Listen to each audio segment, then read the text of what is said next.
Chapter 14. At that time, Herod the Tetrarch heard the report concerning Jesus, and said to his servants, "This is John the Baptizer. He is risen from the dead. That is why these powers work in him." For Herod had arrested John, and bound him, and put him in prison for the sake of Herodias, his brother Philip's wife. For John said to him, "It is not lawful for you to have her." When he would have put him to death, he feared the multitude, because they counted him as a prophet. But when Herod's birthday came, the daughter of Herodias danced among them, and pleased Herod. Whereupon he promised with an oath to give her whatever she should ask. She, being prompted by her mother, said, "Give me here on a platter the head of John the Baptizer." The king was grieved, but for the sake of his oaths, and of those who sat at the table with him, he commanded it to be given. And he sent and beheaded John in the prison. His head was brought on a platter and given to the young lady, and she brought it to her mother. His disciples came and took the body and buried it.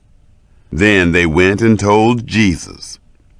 Now when Jesus heard this, he withdrew from there in a boat to a deserted place apart. When the multitudes heard it, they followed him on foot from the cities. Jesus went out, and he saw a great multitude. He had compassion on them, and healed their sick. When evening had come, his disciples came to him, saying, "This place is deserted, and the hour is already late. Send the multitudes away, that they may go into the villages and buy themselves food." But Jesus said to them, "They don't need to go away. You give them something to eat." They told him, "We only have here 5 loaves and 2 fish." He said, "Bring them here to me." He commanded the multitudes to sit down on the grass, and he took the 5 loaves and the 2 fish, and, looking up to heaven, he blessed, broke, and gave the loaves to the disciples, and the disciples gave to the multitudes. They all ate and were filled. They took up 12 baskets full of that which remained left over from the broken pieces. Those who ate were about 5,000 men, in addition to women and children. Immediately Jesus made the disciples get into the boat, and to go ahead of him to the other side, while he sent the multitudes away. After he had sent the multitudes away, he went up into the mountain by himself to pray. When evening had come, he was there alone. But the boat was now in the middle of the sea, distressed by the waves, for the wind was contrary. In the 4th watch of the night, Jesus came to them, walking on the sea. When the disciples saw him walking on the sea, they were troubled, saying, "It's a ghost!" And they cried out for fear. But immediately Jesus spoke to them, saying, "Cheer up, it is I, don't be afraid." Peter answered him and said, "Lord, if it is you, command me to come to you on the waters." He said, "Come." Peter stepped down from the boat and walked on the waters to come to Jesus. But when he saw that the wind was strong, he was afraid, and beginning to sink, he cried out, saying, "Lord, save me!"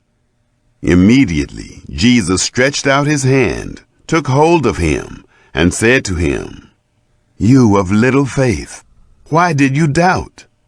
When they got up into the boat, the wind ceased. Those who were in the boat came and worshipped him, saying, "You are truly the Son of God." When they had crossed over, they came to the land of Gennesaret. When the people of that place recognized him, they sent into all that surrounding region and brought to him all who were sick. And they begged him that they might just touch the fringe of his garment. as many as touched it were made whole. Chapter 15. Then Pharisees and scribes came to Jesus from Jerusalem, saying, "Why do your disciples disobey the tradition of the elders? For they don't wash their hands when they eat bread." He answered them, "Why do you also disobey the commandment of God because of your tradition? For God commanded, 'Honor your father and your mother,' and 'He who speaks evil of father or mother, let him be put to death.' But you say, 'Whoever may tell his father or his mother, whatever help you might otherwise have gotten from me is a gift devoted to God, he shall not honor his father or mother.' You have made the commandment of God void because of your tradition. You hypocrites! Well did Isaiah prophesy of you, saying, 'These people draw near to me with their mouth and honor me with their lips, but their heart is far from me. And in vain do they worship me, teaching as doctrine rules made by men.'" He summoned the multitude and said to them, "Hear and understand. That which enters into the mouth doesn't defile the man, but that which proceeds out of the mouth, this defiles the man." Then the disciples came and said to him, "Do you know that the Pharisees were offended when they heard this saying?" But he answered, "Every plant which my heavenly Father didn't plant will be uprooted. Leave them alone. They are blind guides of the blind. If the blind guide the blind, both will fall into a pit." Peter answered him, "Explain the parable to us." So Jesus said, "Do you also still not understand? Don't you understand that whatever goes into the mouth passes into the belly, and then out of the body? But the things which proceed out of the mouth come out of the heart, and they defile the man. For out of the heart come evil thoughts, murders, adulteries, sexual sins, thefts, false testimony, and blasphemies. These are the things which defile the man, but to eat with unwashed hands doesn't defile the man." Jesus went out from there and withdrew into the region of Tyre and Sidon. Behold, a Canaanite woman came out from those borders and cried, saying, "Have mercy on me, Lord, you Son of David. My daughter is severely possessed by a demon." But he answered her not a word. His disciples came and begged him, saying, "Send her away, for she cries after us." But he answered, "I wasn't sent to anyone but the lost sheep of the house of Israel." But she came and worshipped him, saying, "Lord, help me." But he answered, "It is not appropriate to take the children's bread and throw it to the dogs." But she said, "Yes, Lord, but even the dogs eat the crumbs which fall from their master's table." Then Jesus answered her, "Woman, great is your faith.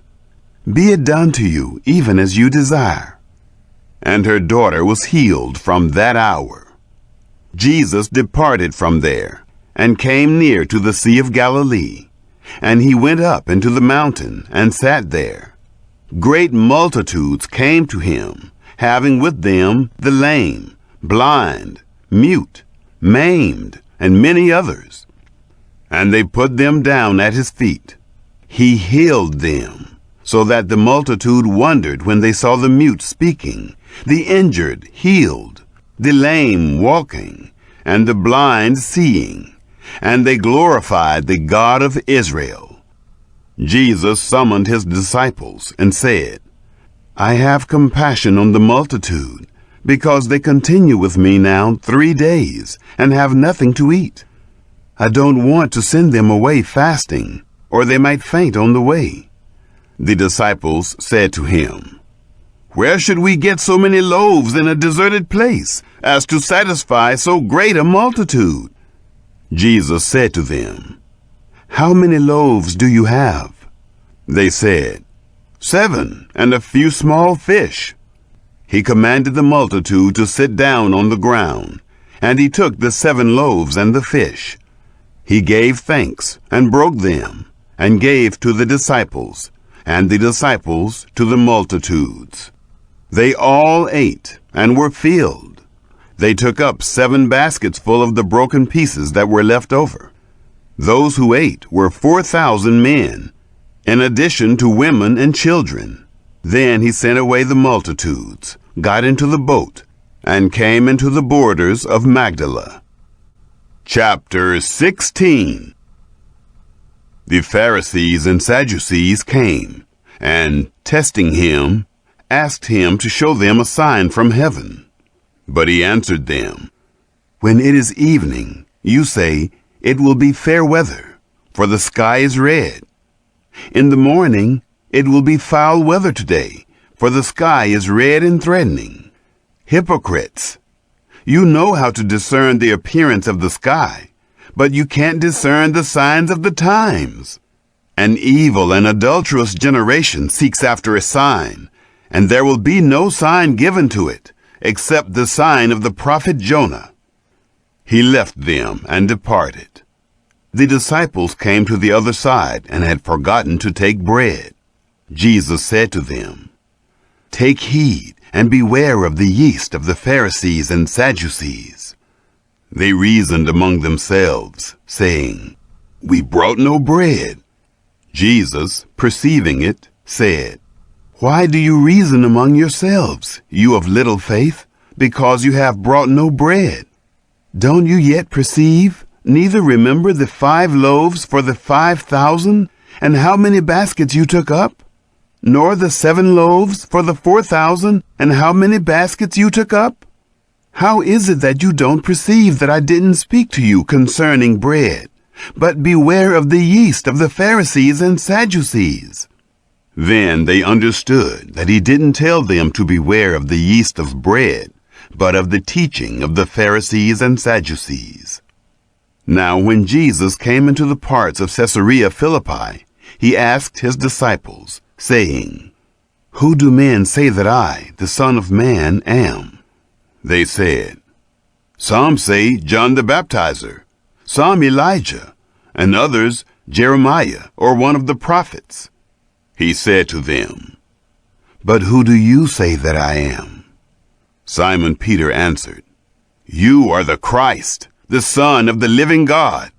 Jesus answered him, "Blessed are you, Simon Bar-Jonah, for flesh and blood has not revealed this to you, but my Father who is in heaven. I also tell you that you are Peter, and on this rock I will build my assembly, and the gates of Hades will not prevail against it. I will give to you the keys of the kingdom of heaven, and whatever you bind on earth will have been bound in heaven, and whatever you release on earth will have been released in heaven." Then he commanded the disciples that they should tell no one that he was Jesus the Christ. From that time, Jesus began to show his disciples that he must go to Jerusalem and suffer many things from the elders, chief priests, and scribes, and be killed, and the 3rd day be raised up. Peter took him aside and began to rebuke him, saying, "Far be it from you, Lord, this will never be done to you." But he turned and said to Peter, "Get behind me, Satan. You are a stumbling block to me, for you are not setting your mind on the things of God, but on the things of men." Then Jesus said to his disciples, "If anyone desires to come after me, let him deny himself and take up his cross and follow me. For whoever desires to save his life will lose it, and whoever will lose his life for my sake will find it. For what will it profit a man if he gains the whole world and forfeits his life? Or what will a man give in exchange for his life? For the Son of Man will come in the glory of his Father with his angels, and then he will render to everyone according to his deeds. Most certainly, I tell you, there are some standing here who will in no way taste of death until they see the Son of Man coming in his kingdom." Chapter 17. After 6 days, Jesus took with him Peter, James, and John his brother, and brought them up into a high mountain by themselves. He was changed before them. His face shone like the sun, and his garments became as white as the light. Behold, Moses and Elijah appeared to them, talking with him.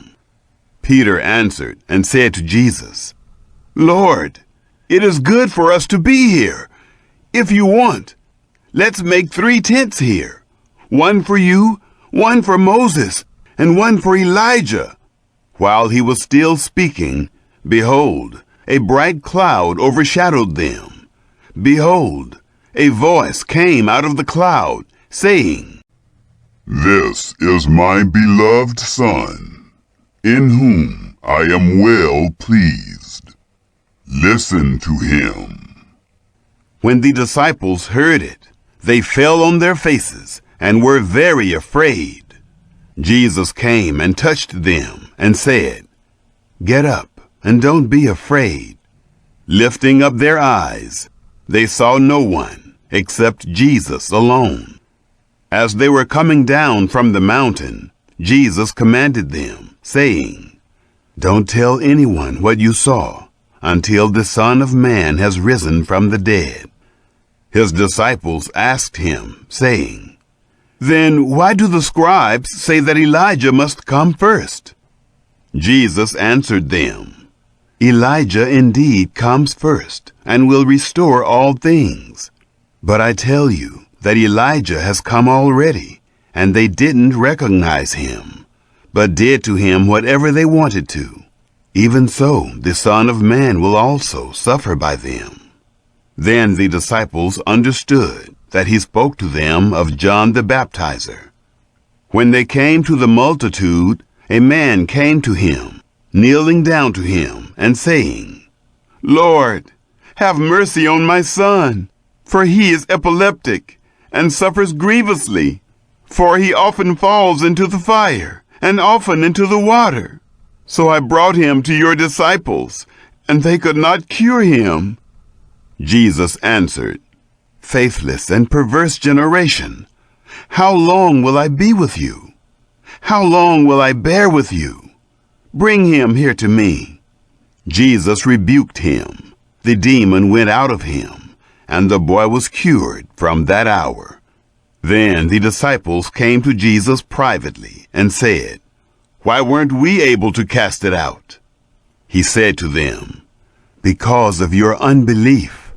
For most certainly I tell you, if you have faith as a grain of mustard seed, you will tell this mountain, 'Move from here to there,' and it will move, and nothing will be impossible for you. But this kind doesn't go out except by prayer and fasting."